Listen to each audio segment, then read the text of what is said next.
It's my great good fortune this morning to introduce to you some of my favorite, most talented people on the planet who lead music and dance and all kind of creative arts. And our very first person that is going to share his mission and vision and his reasons, for being in Jerusalem right now and doing what he's doing is Hanna Tams. Hanna is the founder and choreographer for Doubon. And he also has an amazing history specializing in the preservation of Palestinian cultural heritage through dance. And Hanna is in the middle of an event, and he's leading and teaching and has a very busy schedule today. So we're going to first hear from Hanna, and then we will also see some photographs of some programs that he did for us when we were in Jerusalem last November. So please join me in welcoming today Hanna Tams. Hello. First of all, I'm really honored to be here with you guys. Thank you, Julie, for always bringing me in and giving me this kind of opportunity for talking and raising awareness about the situation, and to have this platform that I will be able to talk more about art in Palestine and especially in East Jerusalem. So as you said, I'm the artistic director of Doubon Professional Dance Company and Studio that is located in East Jerusalem. And now we're finding new locations in the West Bank so we can provide the West Bank with the best education and raise awareness in the Palestinian folklore, the Palestinian folklore, that it is tangible and intangible, and focus more on rooting the identity through dance and giving or providing people with the best dance education possible, because we believe that movement can be received by people more than words, and we believe in the power of the change that the movement gives upon words. So Doubon Professional Company is a company that produces and presents high quality visual art that tackles social issues faced by the community. It aims to enhance the infrastructure of the Palestinian society through arts, founding creative space that incubate artists and talents within a challenge diverse community. So this is based of our mission that we really focus on and work towards. And Doubon, this is as a company, but as a studio as well, we always try. For me, growing up as an artist in Palestine, having no place that can be a home for me and can incubate me as an artist or as a youth that really wanted to know more in dance. So the dream started from there. I tried as much as possible when I was youth to find this place, to find a place that I can be myself, I can be free, I can talk about anything I'm living about every day. So that's why we founded Doubon. We founded Doubon to have a place for each kid in East Jerusalem, and we hope to have a place for each kid in Palestine to be able to raise his voice and speak more about the community and raise awareness through dance and through movements. So yeah, it started as a person dream, and now Doubon kind of provide and help more than 1,700 kids in East Jerusalem and in Palestine in general, in the 48 land, in the West Bank, and in Jerusalem itself. So this is based off our work. And in the last couple of years, we saw that our folklore is kind of being cleansed by the occupation through different levels. Because the occupation now is controlling the education system, they are controlling the history system, they are controlling everything about our life, our daily daily goals, whatever. So we decide to find a way through dance and through art and through movement that we can kind of help the kids to be rooted and be more connected to their identity through dance. And this was the main focus of us, to provide, to find a curriculum that can be taught in schools using only movements, and see how movements are really powerful to change and to educate and to raise awareness about Palestinian histories. So we divided the movements and its development since the 19th till the 21st century, until our day today, and see how it was changed and kind of adapted during different events that happen in Palestine, such as pre-1948, 48, 1967, and after, and how it was affected, and how our body and our language that we spoke with it, it really changed depending on what's happened to the people. So on the social level, on the economic level, in the political level, and in the cultural level. So this is what we are based on researching and providing the people and the school with this kind of education, because speaking now history in schools are not allowed. Speaking our history and talking about our stories is not allowed anymore at schools, especially in East Jerusalem schools. So I think this is the way of resistance. It's a way of making sure that the coming generation know more about their history and more about their ancestors. So, Hanna, you and I have communicated a little bit about my passion for dance and movement. And I actually wrote my master's thesis on the psychophysiological effects of aerobic dance on emotionally disturbed adolescents. And that was 30 years ago or more, you know? So this has been a passion of mine. And one thing that really occurs to me about what you're doing is how multi-layered it is. And last time we met on Zoom, we had this interaction with Tom also, who's going to show some photographs in a minute, about the impact not only on us, but on everyone we showed these photographs and videos to. So I think that what you're doing is very powerful in creating healing and samud rising in us by just looking at what you're doing. And I think also it must also be healthy and health inducing and courage inducing and samud inducing in the dancers themselves.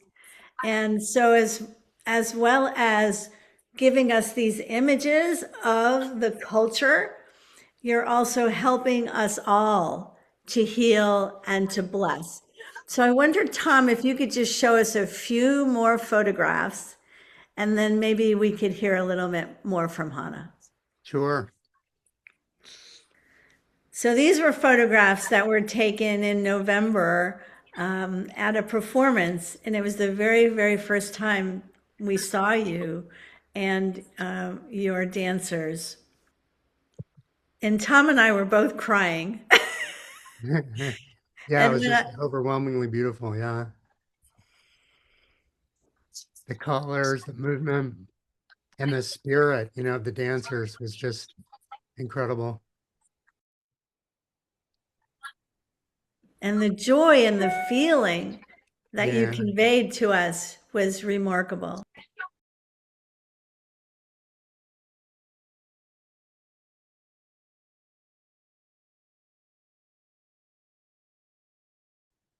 When I showed these photographs to people on email after I got back, the most common reaction I got was, it made me cry and it gave me hope. So nice. I think this is like really speak out about our life daily over here, because we can't live without hope, but it's always challenging to be here, to adapt to everyday change and to make sure that we still resist and root in this kind of land, especially in East Jerusalem with everything going on. Because at the moment, even the theater, I don't know if you heard, all of you, like at the moment, the El Hakawati Theater, which is one of the only theater in Jerusalem, are kind of closed. They close it through the court. The Israeli court is taking the decision, or they took already the decision of closing the only theater for Palestinians in East Jerusalem. And all the artists, stand out. So now it is under pause. We are not allowed to use the stage, but still it's not finally decision. But at the moment, we don't have even a place to perform. So even this kind of right for any artist that we don't have anymore any place to perform, to relieve our emotion, to share our stories. And this is also affecting our school, which also kind of incubate more than 200 students that at the end they work for a full year, they learn technique, they develop themselves, but at the moment they are not able to show what they learn and how they develop in dance because there is no theater, no place to show. So we are dealing with this situation now. It's a cleanse not only on curriculum or cleanse on everyday life. It's a cleanse on every sense, even the culture, even, like all the levels. So how can we help? What can we do to help you? And is there a possibility of you traveling to the West Bank or to Jordan or other places to perform? At the moment, yes. Like what you can do is always keep up what you're doing, guys, because raising awareness is one of the most important things. Yeah. And maybe coming here on the land and seeing the situation and, like talk more and raise awareness as much as possible. I think this is one of the most important things at the moment to be done because it's resilience in itself. And to be honest, we are doing some performances in the West Bank. But for us, we are Jerusalemites. The art in Jerusalem is necessary because ruining or cleanse the identity of Jerusalem is one of the most important goals for the occupation, to kind of to show all the place that people or Palestinian people are not, they are not living in Jerusalem. They don't have any culture. So I think we need to keep up standing as much as possible. However, sometimes it's impossible to, but we need to keep up as well as trying to find other alternative. But for me, as doing the performance for the school in the West Bank is not on the table or not in my goals, because they are Jerusalemite people. They need to perform in their city. They need to have the right, because it's a right, to perform. We are not doing any act, it's an act of relieving emotions. It's an act of talking more about myself. It's an act of dancing. We are not threat to anyone. But I think what really scares them is the hope that we have, the hope that we continue and insist on showing and living with every day. This is what they are fearing. They are fearing of a generation that know more about Palestine, a generation that still resists. And this is we want to be able to stop doing, because this is our hope, this is our way, and this is the resilient in a way. Thank you so much, Hanna. And I definitely am going to put that on my top of my list to advocate for you in Jerusalem. I actually think I'm going to be in Jerusalem for 3 months, beginning in September, learning Arabic. And so I'll have boots on the ground. That's great. And also you can also, hopefully we will be able to do a soft opening for our Beit Jala space. It's almost ready with all the details and stuff. And we make a theater inside it because of all the challenges we are passing by. So we decided to have a theater inside the dancing hall. So this is a way also for keeping the kids in a way to dance and have a place that they can perform in a safe space. So yeah, like hopefully we will be doing the opening in the end of June, beginning of July. Sorry, yeah, beginning of July, hopefully.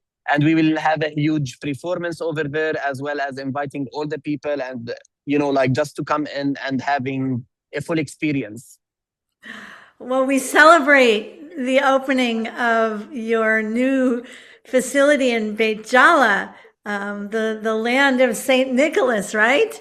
Yes. And such a beautiful place just outside of Bethlehem. So we totally celebrate that The nice thing it's between accomplishment. Bethlehem and Jerusalem. Like you can see from the home, you can see the Dome of the Rock, you can see Jerusalem, and you can see the Nativity Church, which is like heart touching to see between these two places. Like you're talking about the less than 3 kilos, you have a separation wall, and still you can touch both through the sky. Like you need to dance to fly out to touch these two spaces at the same time. Ah, that is a beautiful image. I'm very grateful to have you here with Barbara Swetina. She is like your twin soul in Scotland. Uh, Barbara Swetina has been an international troubadour of music and dance. She's a multi-instrumentalist. She can take a group of people and bring them into harmony and teach them to sing and dance in a way that is truly remarkable. And so I would like to invite Barbara now to perhaps offer a prayer for Hanna through song or music or just through your spoken word. So now I'd like to welcome Barbara Swetina. Thank you, Judy, and thank you, Hanna, for your really touching and inspiring presentation. And I'm talking to you from Scotland, from Findhorn. I live in an international community, and really Findhorn is a place that tries to bring out a new blueprint of a sacred world culture where we all understand and respect in each other. And of course, we need to practice this every day. So one of the things that I felt called to do is start each day with a song and with prayer. We start half an hour of singing. And here's a beautiful song that I understand. It's a peace prayer, and it's sung both in Israel and in Palestine, in Hebrew and in Arabic, but we'll do it in English because I'm not so familiar with the other words. But it's based on a tradition that exists in both countries, which is when there's great calamity or sorrow, to wail and to tear clothes, but then the day after go out and plant an olive tree. So the words in English are really beautiful. It says, "Between darkness and light, I will always walk, and in every place that I walk, I will open a window of light and will plant a seed of love." And what you, Hanna, are doing is really planting seeds of love and hope and resilience in this most difficult situation. So if you know the words, you can sing along with me.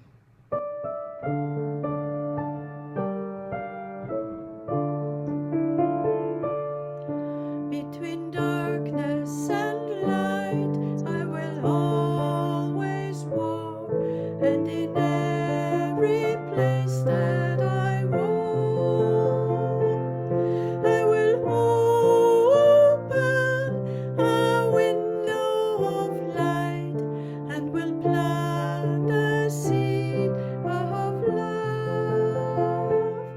I will open a window of light and will plant a seed of love.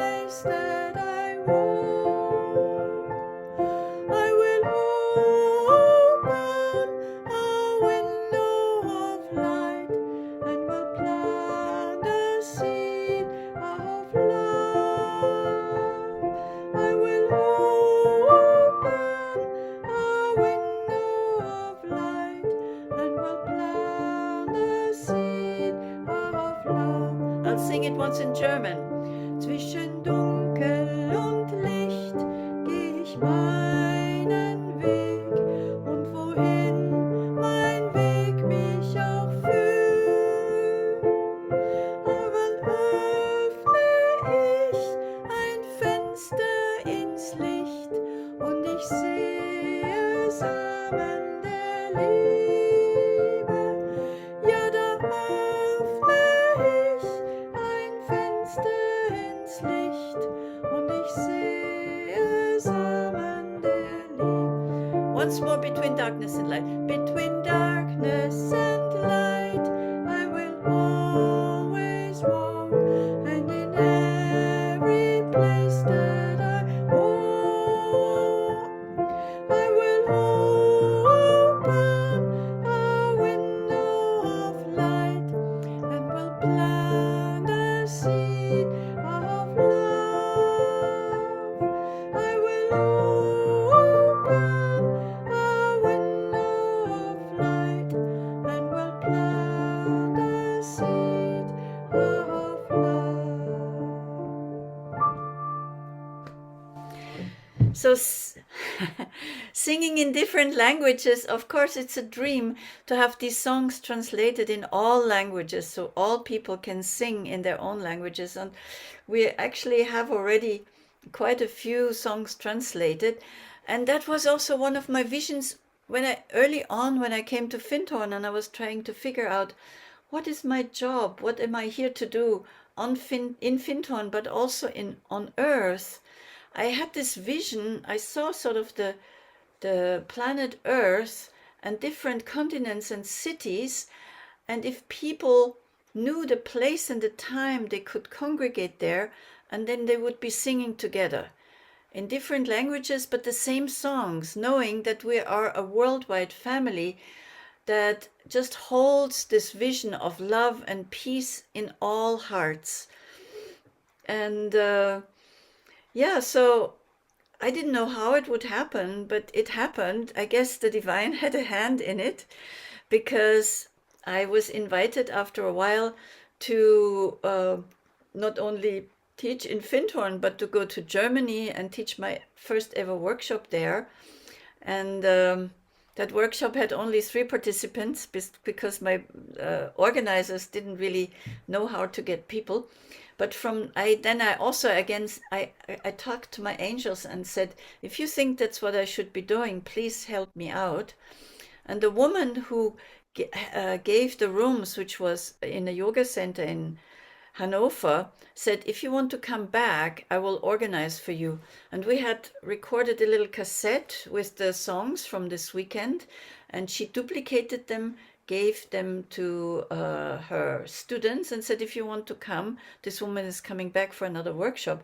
So next time I had 30 participants, and out of those there were 5 yoga teachers who said, I have a yoga center. When you come back next time, you do a weekend in my place as well. So the angels were very helpful to help me out. And since then I've been traveling and singing and teaching, and just somehow it's in my heart to create an atmosphere where we can feel with each other as if we were family, even if we don't know each other. And that's something I guess Findhorn has taught me, because in Findhorn we do something that's called Experience Week. And it's in a week where we experience the community as it has grown, to collaborate with nature, but also to learn how to create harmony and a sense of unity between people, and how to work with love, because that's one of our principles. Work is love in action, to put love into everything that we're doing. And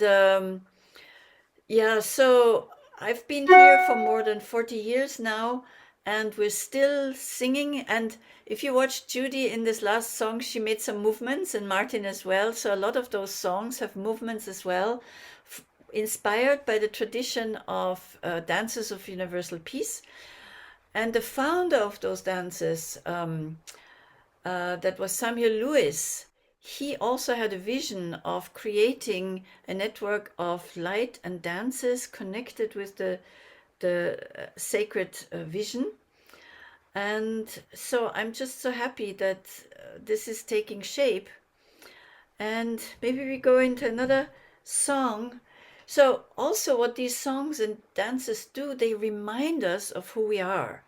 We may think that we are, material beings because everything we experience ourselves normally as separated from each other. But we were, we're told by all the spiritual traditions that we actually are one. We are one family, and we're here to rediscover that and see that in our hearts there's no division. So maybe we knew that already before we come to earth, before we came. And here's a song that helps to remind us, why have you come to earth? Do you remember? Why have you taken birth? Why have you come? And the answer to this question is already in the song, and the answer is simply to love, serve, and remember. And those were the words also that I think it was Ram Dass, who had a teacher in India, who sent him back to America and said, now it's your turn to share what you have learned here with your friends back home. And he said, but I'm not finished. I haven't learned enough. I don't know what to do.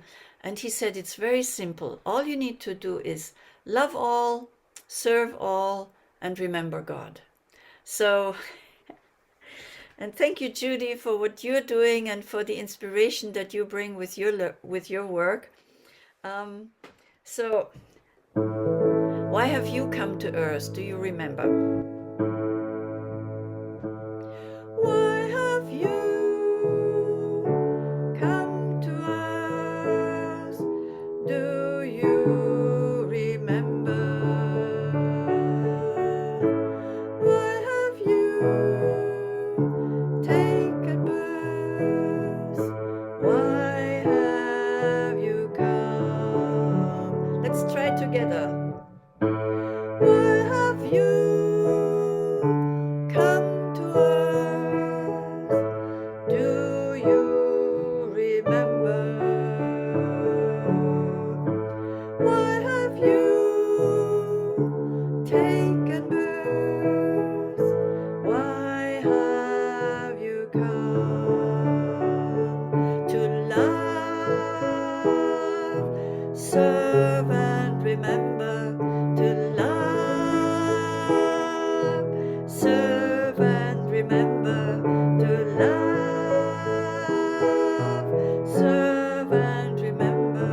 To love, serve, and remember. Let's try once more. Why have you come to us? Do you remember? Why have you taken birth? Why have you come? Why have we come to earth? Why have we come to earth? Do we remember?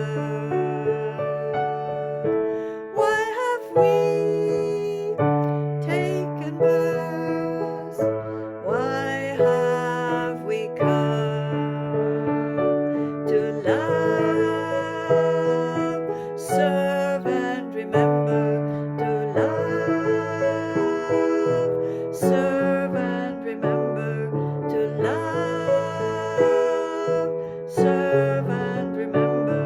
To love, serve, and remember.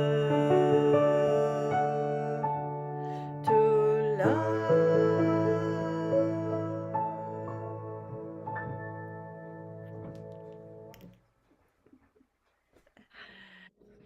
Thank you, Barbara. That was magnificent. And I think we all felt your incredible transmission of love and your amazing ability to uplift us and harmonize us. So now I would like to invite back my friend Tom Martinez. And Tom has many different talents and gifts. And one of them is as a photographer, but also Tom is the senior minister of Desert Palm United Church of Christ in Tempe, Arizona. And he carries with him a lot of wisdom and inspiration from his journey. He was with us, a group of us who were on a Sabile tour in November of 2025. And he's going to share with us some of his photographs. He already has. He shared some of the photographs of the Doubon performance, but he may, if we're lucky, share more and also tell us about any insights that he has had from his experience being in Palestine and in the current world situation. So I welcome you back, Tom. Thanks, Judith. Yeah, it's great to be with you all. I just have a few minutes, so I'm going to keep this pretty brief because I have to jump off for another meeting. But I just have to say, thank you for folks who have shared. It's always wonderful to hear Hanna. That song, the music just now, oh my gosh, that really touched my heart. That was so beautiful. Makes me want to take a pilgrimage to Findhorn. So yeah, the trip with Sabile was very powerful. One of the highlights for me was those dancers. There's so I mean, there was a lot of hope in everyone that we talked to, despite how oppressive the conditions were that people were living under. So, that's something I've been thinking about a lot, is just hope. I find it fascinating that in the Greek myth, when Pandora's box opens up and all the catastrophes pour out into the world, that she closed the lid, and the one thing that remained was hope. So I think there's a linking up of hope with times of catastrophe, and this clearly seems to be one of those times. All the things that we're undergoing. I've also been thinking a lot about the power of art and creativity, and in relation to resilience and resistance and liberation. One of the things that occurred to me while Hanna was speaking was that, one of the things I think that oppressive powers try to do is induce docility. They want us to be docile. They want people to be kind of paralyzed and immobilized. So, of course, they're trying to take away the artistic stage, so people can't move and create and be free and blossom. But that's exactly why the arts are so powerful, and those dancers moved all of us so profoundly, because there was just this exuberance and triumph of the human spirit, despite all that was going on.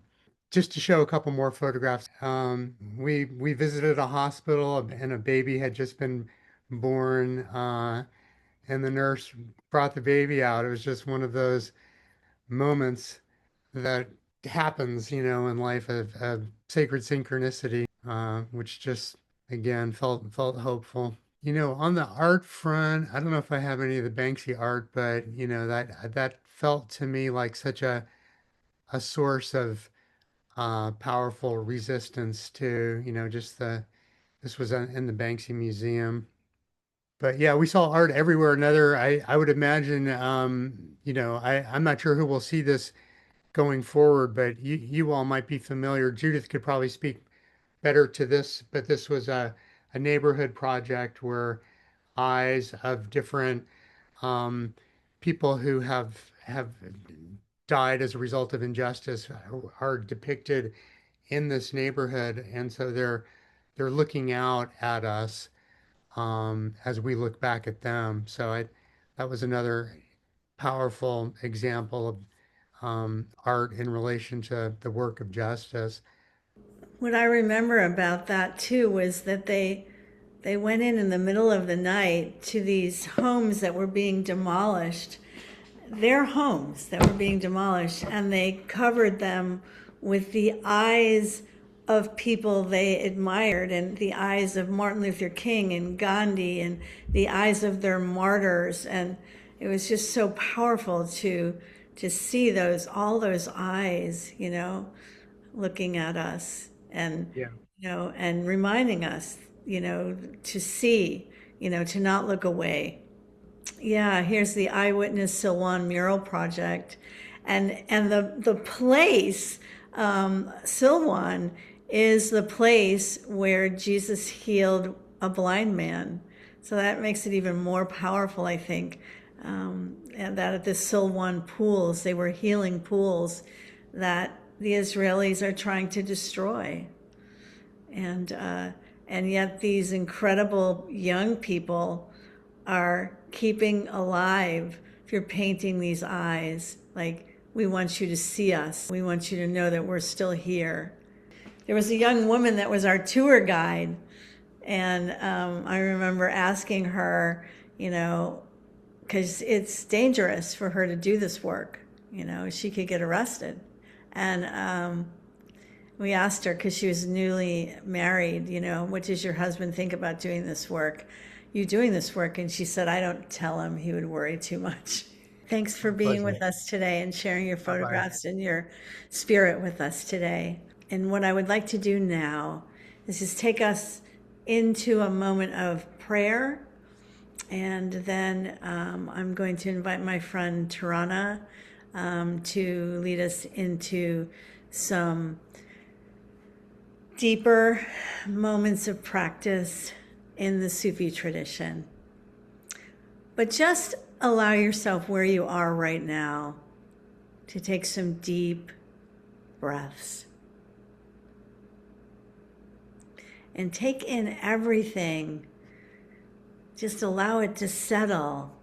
All these images, all these words, all these experiences of other people, bring them into you, into this moment of awareness. And let's send out a prayer to all those dancers that are part of Doubon Dancers, and to Hanna for his strength, his health, and for his courage, and Samud. And let's bless everyone in this circle today, Barbara, Findhorn, the entire city of Jerusalem, the West Bank. Let's see this kernel of love being felt, rising in the hearts of humanity. It's contagious. It's catchy. So as we breathe into this moment of awareness, I invite my friend Tarana to bring us into a few minutes of meditation practice from the Sufi tradition. Tarana is a leader of the Dancers of Universal Peace and a guide in the Sufi Ruhaniat International. And she lives in the Holy Land of North Carolina. Thank you. I'm really taken by the human experience as witnessed by us through Hanna and Barbara and Tom and Martyn and Judith. And I being in the body, and really witnessing what the body is capable of in the way of beauty. And about healing. I'm a healing conductor in the Dervish healing order. So I'd like to offer this practice for all of you that are here that have been witnesses today to the work that others are doing. And I know you want to support them. We need to have strength and capacity to be able to be witness to, what is happening in the world without becoming more wounded and suffering over the suffering. So we have to be able to feel sad without being sad. I'd like to offer this because I am a nature lover, and probably all of you are too. I'd like to offer the purification breaths of Hazrat Inayat Khan, a Sufi master who came from India to the United States in 1910. And he happens to be my teacher. So just settle into your body and your breath. And if you can, have your feet on the floor. Feel the breath down into the belly, and we'll do what's called the earth breath, breathing in the nose and out of the nose. Now the earth, as a perfected element, has a great stability. So you can imagine that, taking that in to your life, into your breath, and allowing it to pervade your experience. No matter what is arising on the outside, you have an inner stability. Breathing in the nose and out the nose for earth.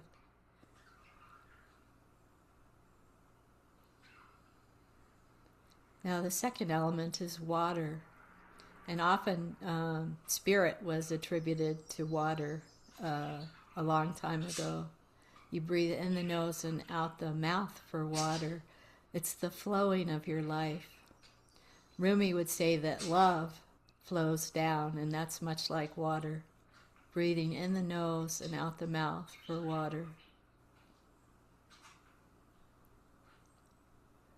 Feel it flowing down into the earth from your being.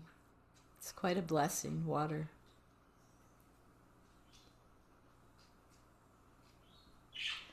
The third element, it's more refined, is fire.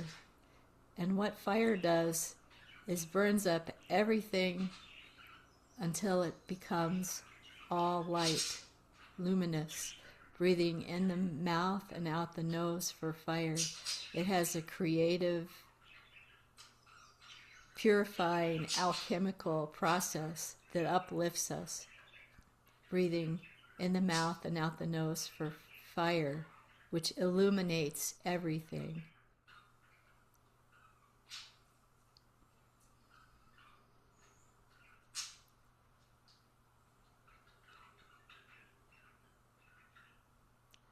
The fourth element is air, more refined yet. Just breathing a fine little breath through the open lips, breathing in and out with no sound. It uplifts our prayers, our beneficent thoughts, and sends them on their way to find their landing place. In and out the mouth. Very fine. It clarifies the mental field.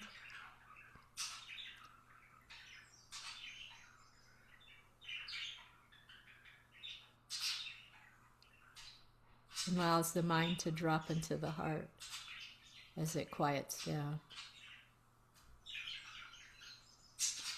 And the final element is ether. Ether is the finest of all matter. And it pervades the whole body. It pervades all of space. It pervades all that is. And you can breathe in and out the nose and mouth as you will. It connects the seen and the unseen world. That's all happening in you. And when you recognize all these things happening in you, you become very stable. And things pass through you, and you don't have to hang on to things. You can let them go. We're all passers-by on this earth. We're here, as Barbara said, to love, serve, and remember. And I'd like to share the prayer Nayaz from Hazrat Inayat Khan that we do after the elemental purification breaths.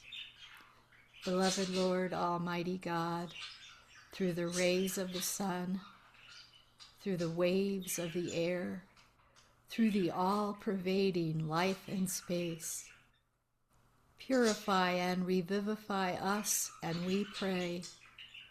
Heal our bodies, hearts, and souls. Now take your hands and just bathe your whole aura. Ami. And put your hands on your heart and take a kind breath to yourself.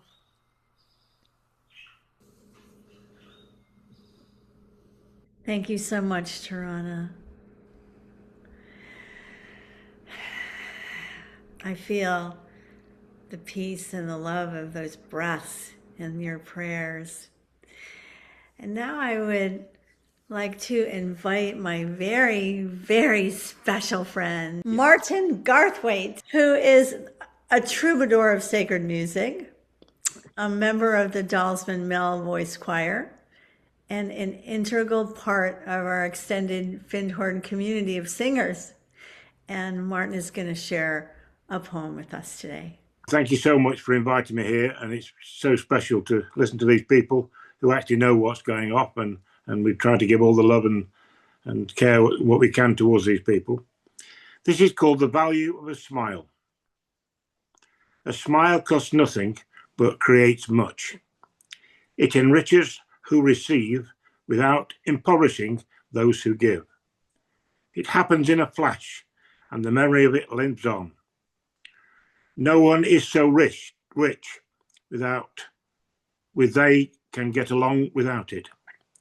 And no one is so poor, but become richer for a smile.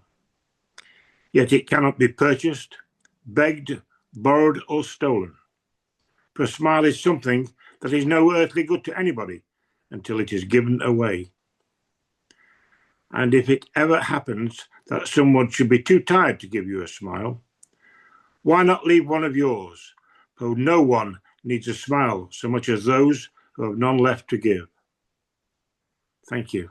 Just in closing, let's just all send out our love to our friends in Palestine, especially in Gaza and in the West Bank, and just see just a bubble of love and protection around everyone.